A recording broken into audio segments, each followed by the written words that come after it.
The Philippines consists of over 7,000 islands, inhabited by over 100 million people.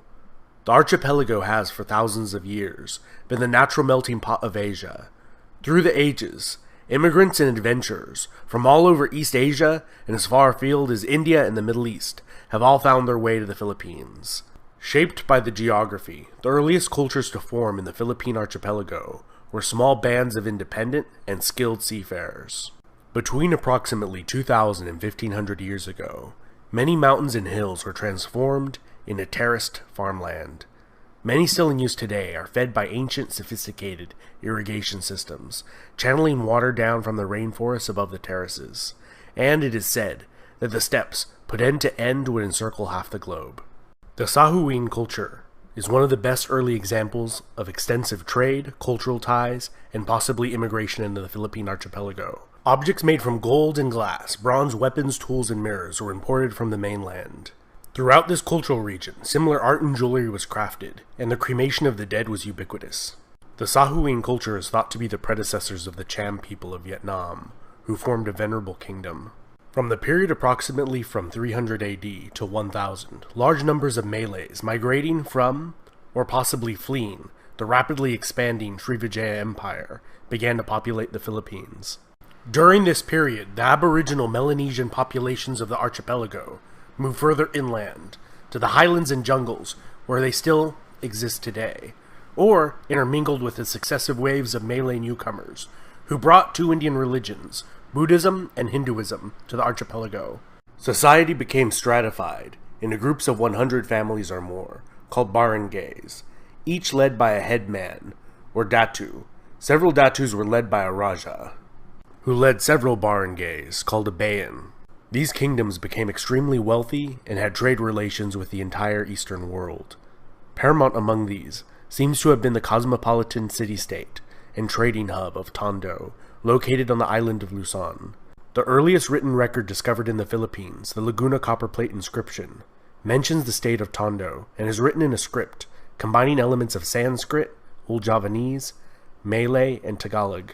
The barangays of Tondo were led by a lakan instead of a raja, and were democratically selected from among the datus of each barangay.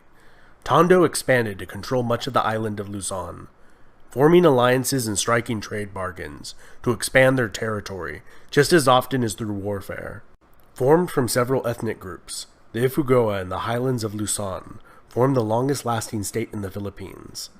This self-sufficient, landlocked state lasted for over 1,000 years, and was ruled over by a council of elders. Several other long-lasting states formed throughout the Middle Ages, including Mai, who held diplomatic relations with Song Dynasty China, until Tondo secured a monopoly on trade with China in the archipelago. The Madhas Confederacy was originally a vassal state of the Srivijayan Empire.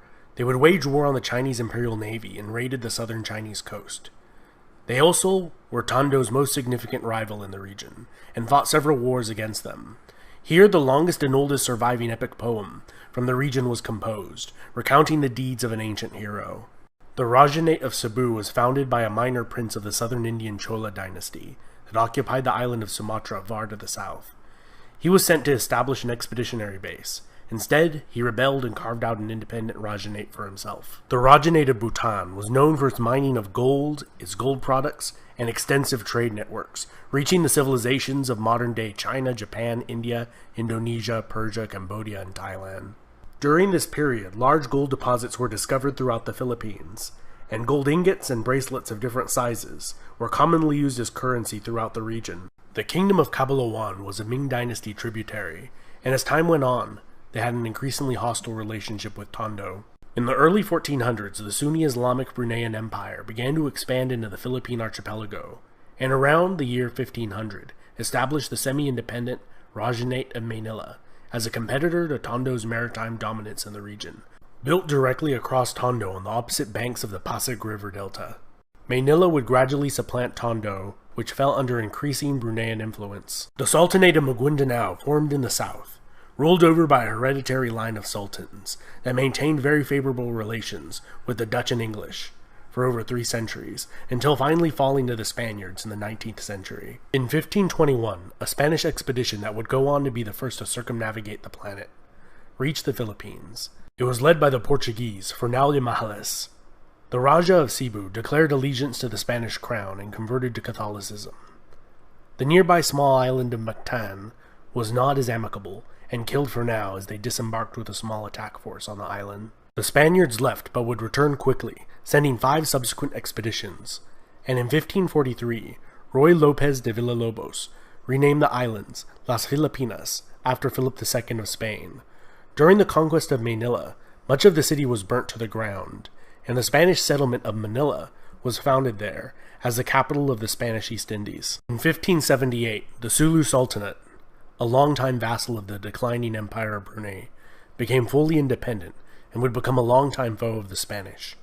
The Sultanate of Sulu became notorious for the so-called Moro raids, pillaging and taking of slaves. The Spanish would burn down their cities several times, only to have new bases of operations sprout up on different islands. By the mid-1600s, Manila was a bustling port city, as galleons crisscrossed the Pacific Ocean, leaving from Acapulco, in modern-day Mexico, filled with silver, mined there and in Potosi, and returning from Manila, filled with luxury goods such as porcelain, silk, and spices. Spanish territory would slowly expand, defeating a series of Dutch attempts to seize Manila. The British did seize it for a short while during the 7 Years' War, only to return it after the war had ended, and the treaty stipulated that they do so. Over the centuries of Spanish rule, Spanish became the primary language used in the Philippines. Many of the regional dialects and scripts completely disappeared over time. Following the Spanish-American War and period of U.S. military rule, the Philippines became an American territory, and in 1935 became an American Commonwealth. During the brutal Japanese occupation of the Philippines in the Second World War, 500,000 to 1 million Filipino civilians were killed. In 1943, the Japanese set up a short-lived puppet state. After the war, the Philippines returned to being an American Commonwealth. And in 1946, a Philippine Republic was established, which was replaced by the dictatorship of Ferdinand Marcos, who ruled as a dictator under martial law from 1972 until 1981, and held the position of president for over 20 years. His regime was infamous for its corruption, extravagance, and brutality. Eventually, public outrage boiled over, and in a snap election, he was removed from power and fled to Hawaii. He was replaced by Maria Corazon Aquino, the wife of a murdered opposition leader, who returned to face Marcos. She has been followed by 5 more Philippine presidents. And that was a lightning-fast overview of Philippine history. And this has been Epimetheus. I hope you enjoyed it. Huge thanks to all my patrons on Patreon and subscribers who make this channel possible. Don't forget to leave a like and comment as you like.